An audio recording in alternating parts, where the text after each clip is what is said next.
दोस्तों, मुकेश अंबानी कैंपा कोला को रिवाइव करके एक बड़ा दांव खेलने जा रहे हैं।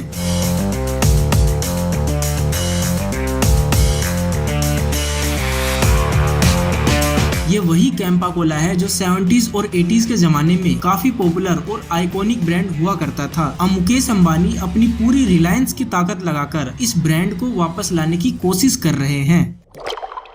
लेकिन सवाल ये है, क्या मुकेश अंबानी कोका कोला और पेप्सी जैसे जायंट्स को टक्कर दे सकते हैं? रिलायंस ने इन दोनों कंपनीज को चैलेंज करने के लिए एक डेंजरस स्ट्रेटजी अपनाई है, जिसे आप इस वीडियो में देख सकते हैं। लेकिन क्या कोका कोला ने भी कैंपा को मार्केट से हटाने के लिए कोई स्ट्रेटजी बनाई है? दोस्तों, इसका आंसर है हाँ, और इस वीडियो में मैं आपको वही डिटेल में बताने वाला हूँ।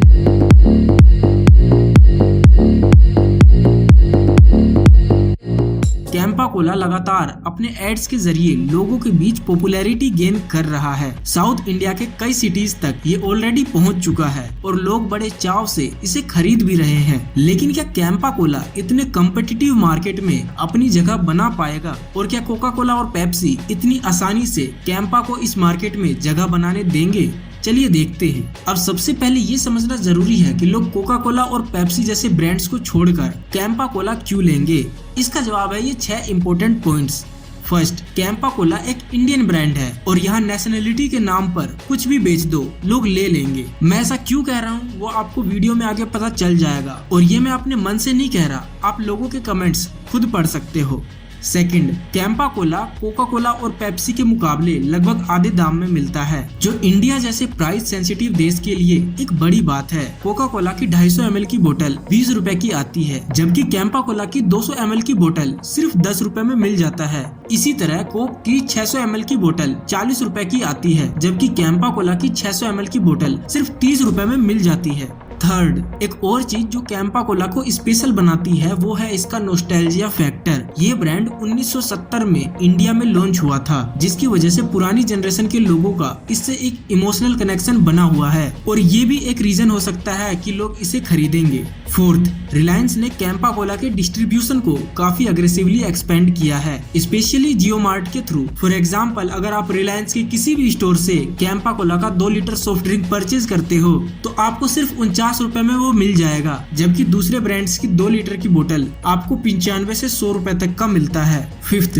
कैंपा कोला और कोको कोला का टेस्ट काफी सिमिलर है, लेकिन प्राइस कम होने की वजह से लोग कैंपा कोला लेना ज्यादा प्रीफर करेंगे। कैंपा कोला का फोकस टियर 2 और टियर 3 सिटीज है, जहां लोगों के लिए प्राइस सबसे बड़ा फैक्टर होता है। दूर दराज के इलाके में जहां लोग 5-5 रुपए के लिए लड़ाई कर लेते हैं, वहां अगर कोका कोला का 250 ml का बोतल 20 रुपए का और कैंपा कोला का 200 ml का बोतल सिर्फ 10 रुपए का मिलेगा, तो ऑब्वियस सी बात है कि लोग कैंपा कोला ही लेंगे। सिक्स्थ, इंडिया में ज्यादातर लोग सॉफ्ट ड्रिंक को एक कमोडिटी की तरह देखते हैं, ना कि स्टेटस सिंबल की तरह। जब उनको वही टेस्ट सस्ते प्राइस में मिल रहा है तो सिर्फ कोका कोला की ब्रांडिंग के लिए लोग एक्स्ट्रा पैसा क्यों देंगे? इसी वजह से कैंपा कोला एक स्ट्रॉन्ग प्राइस परसेप्शन के साथ मार्केट में वापस आ रहा है। ये तो वो पॉइंट्स है जिनकी वजह से लोग कैंपा कोला लेंगे, लेकिन अब आइए कुछ ऐसे पॉइंट्स भी देख लेते हैं जिनकी वजह से लोग कैंपा कोला नहीं लेंगे, या जो पहले ले चुके हैं वो दोबारा नहीं लेना चाहेंगे। और सबसे इम्पोर्टेंट बात, कौन से वो लोग हैं जो कैंपा कोला को ट्राई भी नहीं करेंगे। दोस्तों, अगर आपको ये वीडियो पसंद आ रही है तो प्लीज एक लाइक जरूर करना, और बगल में जो सब्सक्राइब का बटन है उसे भी दबा देना। ये आपके लिए तो फ्री है, पर हमें इससे बहुत फर्क पड़ता है। फर्स्ट, टियर 1 सिटीज के हाई क्लास लोग या फिर कॉलेज स्टूडेंट्स जिनके पास पैसे ज्यादा हैं, वो लोग कैंपा कोला कभी ट्राई भी नहीं करेंगे, क्योंकि कैंपा कोला की मार्केटिंग ही ऐसे की गई है कि ये सिर्फ टियर 2 टियर 3 सिटीज और गाँव के लोगों का सॉफ्ट ड्रिंक लगता है, और ये अमीर लोग इसे ट्राई करने से भी बचेंगे, क्योंकि इन लोगों को हर चीज प्रीमियम चाहिए, चाहे वो सोडा हो या पानी, और टेस्ट के साथ तो ये लोग बिल्कुल भी कॉम्प्रोमाइज नहीं करेंगे। सेकंड, कुछ लोग जो कैंपा कोला ट्राई कर चुके हैं, उनका कहना है कि इसके प्रोडक्ट में वो फिज नहीं है जो कोका कोला और उसके सब ब्रांड के कोला में होता है। इसका आफ्टर टेस्ट भी काफी एवरेज है, ऐसा लोगों का कहना है। आप लोगों में से जो लोग कैंपा ट्राई कर चुके हैं, कमेंट में जरूर बताना कि मैंने सही बोला या गलत। कुछ लोगों का कहना है कि इसका टेस्ट मेडिसिन जैसा लगता है, और कई लोगों को तो इसका टेस्ट बहुत ही घटिया लग रहा है। मैंने भी सोचा था एक बार मैं इसे ट्राई करूं, लेकिन जिस सिटी में मैं रहता हूं वहां कैंपा कोला अवेलेबल नहीं है, वरना मैं आपको एक ऑनेस्ट ओपिनियन जरूर देता। थर्ड, कोका कोला ने कई डेकेड्स लगाकर अपने ग्लोबली कंसिस्टेंट, क्रिस्प और बैलेंस कोला टेस्ट को परफेक्ट किया है, जैसे स्वीट और फिजी। वहीं कैंपा कोला एक रीलॉन्च्ड बजट ब्रांड होने की वजह से शायद उस लेवल का रिफाइनमेंट ना दे पाए जिस टेस्ट को कोक और पेप्सी कई सालों से देते आए हैं। कुछ लोगों को इसका फ्लेवर फ्लैटर, कम कार्बोनेटेड या ओवरली स्वीट लग सकता है, जो ऑब्वियसली उन लोगों को पसंद नहीं आएगा जो कोका कोला के पॉलिश्ड टेस्ट के एडिक्ट है। इमेजिन करो अगर कोई बचपन से कोका कोला का फैन रहा है और वो किसी फैमिली आउटिंग में कैंपा ट्राई करता है तो उसके दिमाग में एक नेचुरल कंपैरिजन आएगा। अगर कैंपा उतना रिफ्रेशिंग फील नहीं देता या थोड़ा वाटरी लगता है तो वो डबल प्राइस होने के बावजूद भी कोका कोला पे वापस स्विच कर लेगा, क्योंकि टेस्ट पैसों से ज्यादा इम्पोर्टेंट होता है। इंडिया में लोग अक्सर कोलास को स्पाइसी स्ट्रीट फूड के साथ एंजॉय करते हैं, जैसे चाट, बिरयानी, बर्गर्स वगैरह। कोका कोला की शार्पनेस, ग्रीस और मसाले को बैलेंस करती है। अगर कैंपा का टेस्ट ज्यादा दवाई जैसा हो या उसमें कार्बोनेशन का किक ना हो तो ये एक बार ट्राई करके भूल जाने वाला ड्रिंक बन सकता है। तो चलो अब सबसे इम्पोर्टेंट फैक्टर की बात करते हैं, जो है कोका कोला कैंपा कोला को कुचलने के लिए क्या कर रहा है। कोका कोला अपने कंपटीटर्स को इतनी आसानी से तो नहीं छोड़ता। कोक नंबर 1 बने रहने के लिए किसी भी हद तक जा सकता है। अगर आपको कोका कोला के डार्क पास्ट को समझना है तो मैग्नेट्स मीडिया का the disturbing history of Coca Cola जरूर देखना। भाई ये कंपनी बहुत ही खतरनाक है, अपने कंपटीटर्स को तो इतनी आसानी से सरवाइव नहीं करने देती। अपने कंपटीटर्स को कुचलकर आगे बढ़ना कोका कोला के फितरत में है। तो चलिए देखते हैं कोका कोला ने कैंपा कोला से निपटने के लिए क्या तरकीब निकाली है। फर्स्ट, कोका कोला ने कैंपा कोला से जीतने के लिए अपनी प्राइसिंग में बदलाव करना शुरू कर दिया है। फॉर एग्जाम्पल, तमिलनाडु, कर्नाटका और केरला जैसे सदर्न स्टेट्स में कोका कोला ने अपनी 400 ml पेट बोतल का प्राइस 25 रुपए से 20 रुपए कर दिया है। इसका डायरेक्ट टारगेट है कैंपा कोला का वैल्यू फॉर मनी यूएसपी, जो प्राइस सेंसिटिव मार्केट में लोगों को अट्रैक्ट कर रहा है। सेकंड, रिटेलर्स की लॉयल्टी और सेल्फ स्पेस सिक्योर करने के लिए कोका कोला ने अपने ट्रेड मार्जिन को बूस्ट करा है। फॉर एग्जाम्पल, केरला में ओनम फेस्टिवल से पहले कोका कोला ने अपनी 2.5 लीटर बोतल का रिटेलर कॉस्ट 75 रुपए से 65 रुपए कर दिया है, जिसका MRP 100 रुपए है। इससे रिटेलर का मार्जिन बढ़ गया और वो कोका कोला को कैंपा कोला के ऊपर पुश करेंगे। ये मूव कैंपा कोला की स्ट्रेटेजी का काउंटर है, जो किराना स्टोर्स और स्मॉल आउटलेट्स को हाई कमीशन देकर मार्केट कैप्चर करने की कोशिश कर रहा है। थर्ड, कोका कोला अपनी budget friendly product range expand कर रहा है, जिसमें 10 रुपए वाली रिटर्नेबल ग्लास बोतल भी शामिल है। ये स्ट्रेटेजी स्पेशली टियर 2 और रूरल मार्केट्स के लिए है, जहां कैंपा कोला एग्रेसिवली ग्रो कर रहा है। कोका कोला अपने स्ट्रॉन्ग डिस्ट्रीब्यूशन नेटवर्क का फुल यूज करके इन एरियाज में अफोर्डेबल ऑप्शन फ्लड कर रहा है, ताकि जो कस्टमर सिर्फ प्राइस की वजह से कैंपा में स्विच करना चाहते हैं उनको रोका जा सके।